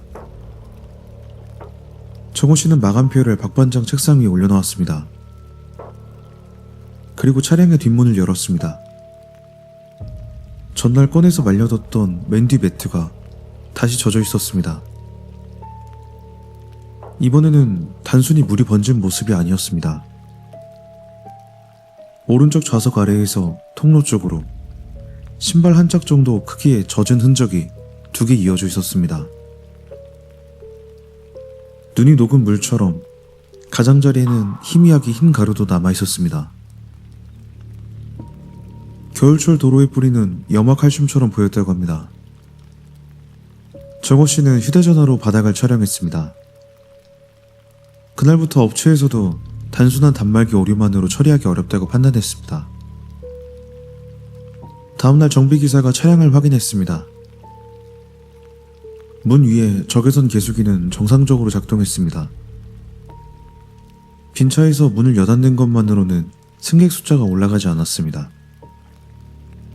실제로 무언가가 센서 사이를 지나가야 숫자가 바뀌었습니다. 차량 내부로 물이 새는 것도 찾지 못했습니다. 그리고 운행 기록을 자세히 확인하던 중 이상한 기록 하나가 더 발견됐습니다. 3시 18분 06초 뒷문 열림, 3시 18분 17초 뒷문 닫힘, 11초였습니다. 3시 47분에도 비슷한 기록이 있었습니다. 뒷문이 약 9초 동안 열린 것으로 남아있었습니다. 문제는 2시간 모두 차량이 달리고 있었다는 점이었습니다. 정호 씨가 운전하던 승합차는 운전석의 버튼을 눌러야 뒷문이 열렸습니다. 주행 중에는 안전장치 때문에 버튼을 눌러도 문이 작동하지 않았습니다. 그런데 차량 운행 기록에는 당시 속도가 시속 40km 안팎으로 남아 있었습니다. 기록대로라면 차량은 달리고 있었고 그 상태에서 문이 열렸고 누군가 센서를 지나 차량 안으로 들어왔습니다. 정비기사는 센서선이나 전기계통의 일시적인 오류 가능성을 이야기했습니다. 눈길에서는 차량 속도 기록이 실제와 다르게 나타나는 경우도 있다고 했습니다. 다만 그것만으로는 삭제된 정류장 이름이 정확한 시각에 나타난 이유까지 설명하기 어려웠습니다. 업체는 결국 차량을 하루 동안 운행해서 제외했습니다. 정호 씨에게는 다른 승합차를 배정했죠.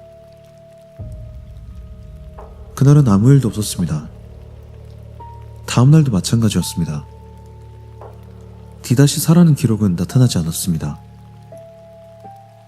승객수도 정상적으로 맞았고 맨 뒤 매트도 젖지 않았습니다.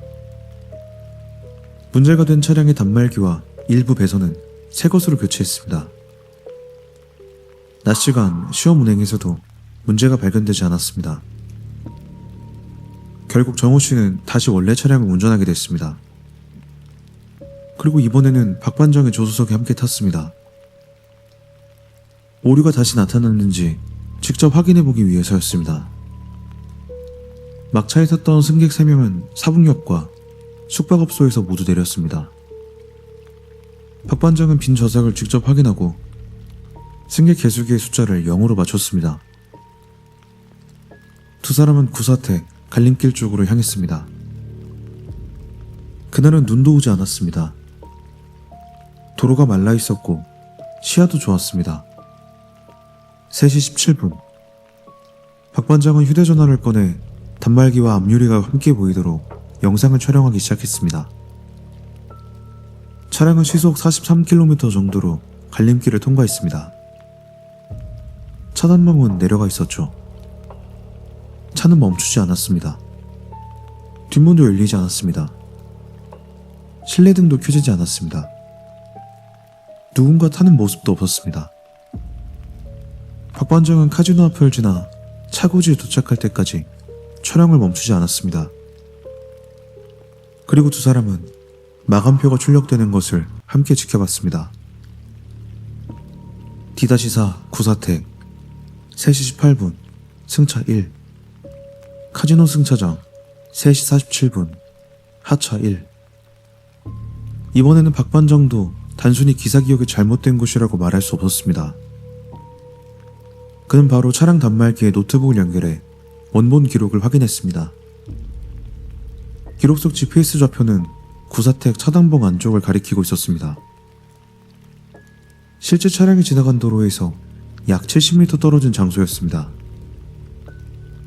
단말기 기록상 차량은 새벽 3시 18분에 그곳으로 들어갔습니다. 그리고 11초 동안 속도 0으로 정차했습니다. 뒷문이 열렸습니다. 승객 한 명이 탔습니다. 그 뒤 다음 GPS 좌표에서는 다시 원래 도로 위로 돌아와 있었습니다. 하지만 박반장이 촬영한 영상 속 차량은 단 한 번도 멈추지 않았습니다. 가로등과 차선은 계속 뒤로 흘러가고 있었습니다. GPS 수신 오류는 산간지역에서 드문 일이 아닙니다.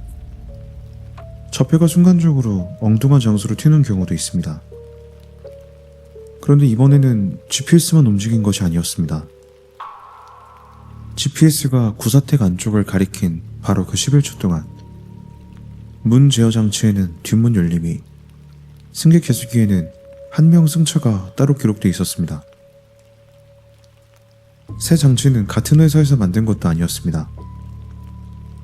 단말기는 몇 년 전 교체한 장비였고, 문 제어 장치는 차량이 출고될 때부터 사용하던 것이었습니다. 승객 개수기는 그 중간에 따로 설치했습니다. 각 장치에는 자체 기록이 남았고, 마감할 때 그 기록을 한 곳으로 모으는 방식이었습니다. 그러니까 단순히 단말기 화면 하나가 잘못 표시된 것이 아니었습니다. 서로 다른 새 장비가 같은 11초를 따로 기록한 겁니다. 두 사람은 다시 뒷좌석을 확인했습니다. 맨 뒤 오른쪽 매트 위에 젖은 발자국 하나가 남아 있었습니다. 이번 자국은 통로를 향하지 않았습니다. 발끝이 좌석 쪽을 향하고 있었습니다. 마치 문을 통해 안으로 들어온 사람이 그대로 맨 뒤 오른쪽 자리에 앉은 것처럼 말이죠. 그날 업체는 해당 차량의 운행을 중단했습니다. 단말기와 문 제어 장치, 승객 개수기를 각각 분리해 검사했지만 뚜렷한 고장은 발견되지 않았습니다. 그러던 중 단말기 조작 장치에서 오래된 운행 기록 하나가 발견됐습니다. 정호 씨가 이 업체에서 일하기도 전인 2018년 겨울의 기록이었습니다. 구사택 종료장이 폐쇄된 직후였습니다. 당시 기록에도 이상한 승객 숫자가 남아 있었습니다. D-4 구사택 3시 18분 승차 1명, 카지노 승차장 3시 47분 하차 1명. 그리고 이 기록이 일주일 정도 반복돼 있었습니다. 기사는 정호 씨와 다른 사람이었습니다. 하지만 차량 번호는 같았습니다. 업체에서는 오래된 운행 시간표도 찾아봤습니다. 차고지 창고에 남아있던 서류 가운데 D-4가 아직 운영되던 당시의 막차 시간표가 한 장 남아있었습니다. 구사택을 지나는 예정 시각은 새벽 3시 18분 전후였습니다. 카지노 앞 승차장 도착 예정 시간은 3시 47분. 현재 단말기에 나타나는 두 시각과 거의 같았습니다. 더 이상한 것은 당시 기사들에게 내려진 운행 지침이었습니다. 심야 막차의 경우 승객이 보이지 않더라도 정류장에 도착하면 문을 열고 잠시 기다리도록 되어 있었습니다. 혹시 어두운 곳에서 뒤늦게 뛰어오는 직원이 있을 수 있었기 때문입니다. 종이에 적혀있던 대기 시간은 최소 10초. 단말기에 남은 정차 시간은 11초였습니다. 그렇다면 오래된 운행 정보가 장비 어딘가에서 반복된 것이라고 생각할 수도 있습니다. 예전 노선과 예전 정차 시간이 데이터 형태로 남았다가 이상하게 다시 나타난 것이죠. 그런데 그렇게 생각하면 또 하나가 남습니다. 현재 차량의 문 제어 장치와 승객 개수기까지 왜 그 오래된 운행을 따라 움직였는가 하는 점입니다. 그리고 무엇보다 맨 뒤 매트에 남아있던 젖은 자국은 데이터로 설명할 수 없었습니다. 정호 씨는 예전에 같은 차량을 몰았던 기사들의 연락처도 수소문했습니다. 3명과 연락이 닿았습니다. 그중 2사람은 D-4라는 코드 자체를 거의 기억하지 못했습니다. 하지만 한 사람은 구사택이 폐쇄된 직후 같은 차량으로 새벽 막차를 운전한 적이 있다고 했습니다. 그 사람도 마지막 운행이 끝나면 승객 숫자가 한 명씩 맞지 않는 일이 있었다고 기억했습니다. 당시에는 개수기 오작 등으로 생각했다고 합니다. 뒷좌석 매트가 젖어있는 날도 있었지만 눈이 많은 지역의 셔틀에서는 흔한 일이었기 때문에 신경 쓰지 않았습니다. 그런데 정우 씨가 새벽 3시 18분이라는 시각을 말하자 전 기사는 한동안 대답하지 않았습니다. 자신도 운행 수첩에 계속 비슷한 시각을 적어뒀던 기억이 난다는 겁니다. 다만 그 수첩은 오래전 이사하면서 버렸고 확인할 방법은 없었습니다. 그 기사도 차량 안에서 사람을 직접 본 적은 없다고 했습니다. 목소리를 들은 적도 없었습니다.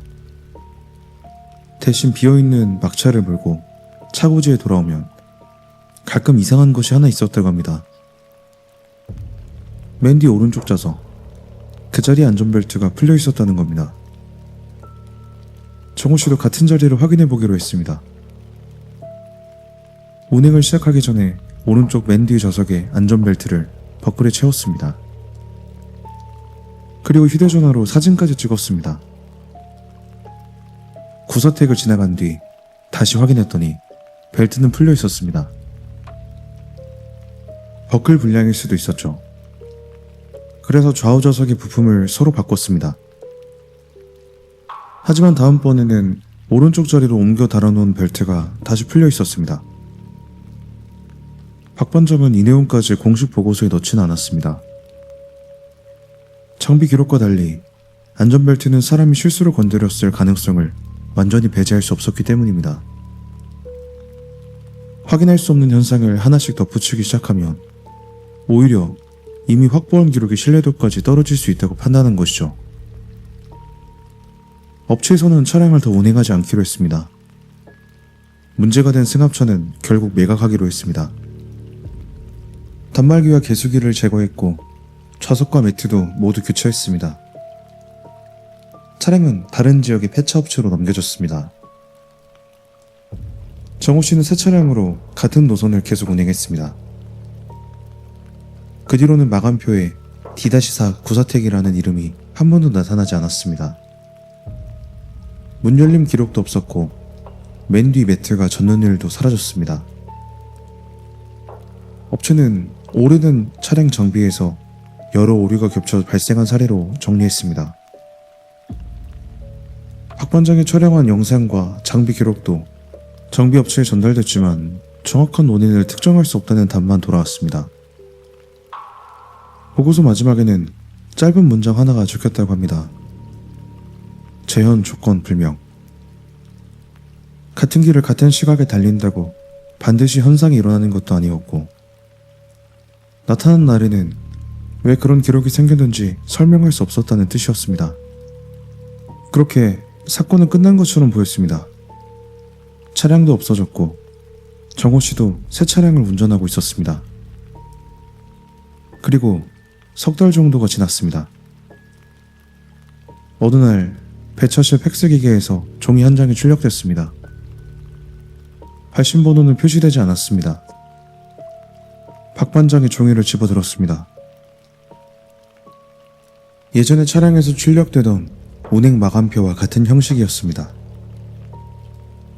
거기에는 이미 다른 곳으로 넘긴 승합차의 차량 번호가 적혀 있었습니다. 날짜는 팩스가 도착하기 바로 전날이었습니다. 등록된 운행 기록은 단 2줄 뿐이었습니다. D-4 구사택 3시 18분 승차 1 카지노 승차장 3시 47분 하차 1. 맨 아래 총 승객수는 1명으로 적혀 있었습니다. 박 반장은 차량을 넘긴 폐차업체에 연락했습니다. 그곳에서는 이상하다는 답이 돌아왔습니다. 해당 차량은 이미 한 달 전에 부품 분리 작업을 마친 상태였습니다. 운행할 수 없었습니다. 무엇보다 단말기와 프린터는 차량을 넘기기 전에 업체에서 이미 떼어냈습니다. 그 차량에서 새로운 운행 마감표가 출력될 방법은 없었습니다. 처음에는 누군가가 장난친 것이 아닌지 의심했습니다. 그래서 배차실 팩스 사용 기록도 확인했습니다. 기계에는 분명 그날 종이 한 장을 수신했다는 기록이 남아 있었습니다. 그런데 통신사 기록에는 같은 시각 배차실 번호로 들어온 팩스 통화가 없었습니다. 누군가 기계의 복사 기능을 이용해 종이를 출력했을 가능성도 확인했습니다. 그 경우에는 복사 매수가 내부 기록에 남아야 했습니다. 하지만 복사 기록은 없었습니다. 기계에는 수신 1매라고만 남아 있었습니다. 종이 역시 다른 곳에서 몰래 가져다 놓은 것이 아니었습니다. 배차시 팩스에서 평소 사용하던 감열지와 같은 종류였습니다. 결국 그 마감표가 어디에서 만들어져 어떻게 출력되는지는 확인되지 않았습니다. 박 반장은 종이를 투명 파일에 넣어 따로 보관했습니다. 업체에서는 그 문서를 더 검사하지 않았습니다. 그냥 다른 운행 기록과 함께 봉인해서 보관했습니다. 그리고 이후에는 이상한 기록이 하나라도 발견되면 단순 오류라고 바로 삭제하지 않는 규칙이 생겼습니다. 원본을 따로 보관하고 다음 근무자에게 인계하고 폐쇄된 정류장이나 존재하지 않는 장소가 기록되면 반드시 2명 이상이 함께 확인하도록 했습니다. 새 직원들이 왜 그렇게까지 해야 하냐고 물을 때도 있다고 합니다. 그럴 때 박 반장은 자세한 이야기를 하지 않는다고 합니다. 오래된 장비에서는 가끔 설명하기 어려운 값이 나온다고만 말합니다. 그리고 새벽 3시 18분이 가까워지면 담당자는 운행 화면을 한 번 더 확인한다고 합니다. 오류가 생겼는지 확인해서 지우려는 것이 아닙니다. 이번에는 처음부터 원본을 남겨두기 위해서입니다. 정호 씨는 지금도 같은 지역에서 운전 일을 하고 있습니다. 차량은 바뀌었고 D-4라는 정류장도 더 이상 단말기에 나타나지 않았습니다. 다만 새 차량에서도 한 달에 한두 번 정도 승객 숫자가 자신이 적어둔 것보다 한 명 많을 때가 있다고 합니다. 어느 정류장에서 그 숫자가 추가됐는지는 표시되지 않습니다. 문이 열린 기록도 없고 특정한 시각도 남지 않습니다. 정호 씨는 그 정도 차이는 그냥 계수기 오류라고 적는다고 합니다. 실제로 승객 계수기에서는 얼마든지 한 명 정도의 오차가 발생할 수 있으니까요. 그 이상 확인하지도 않습니다. 다만 새벽 3시 18분이 가까워질 때면 구사태 갈림길을 지나기 전에 한 번씩 백밀러를 본다고 합니다. 맨 뒤 오른쪽 자리까지 확인합니다. 그래도 차를 세우지는 않습니다. 그곳은 6년 전부터 정류장이 아니기 때문입니다. 오늘의 이야기는 여기까지입니다. 여러분들이 경험한 현실 속에서의 괴상한 일들을 댓글로 남겨주세요. 그리고 특별히 괴담서랍의 목소리로 소개해줬으면 좋을 것 같은 사연은 괴담서랍 디스코드 서버에 들어와 제보해주시면 감사드리겠습니다. 다음 밤 또 다른 서랍을 열어보겠습니다.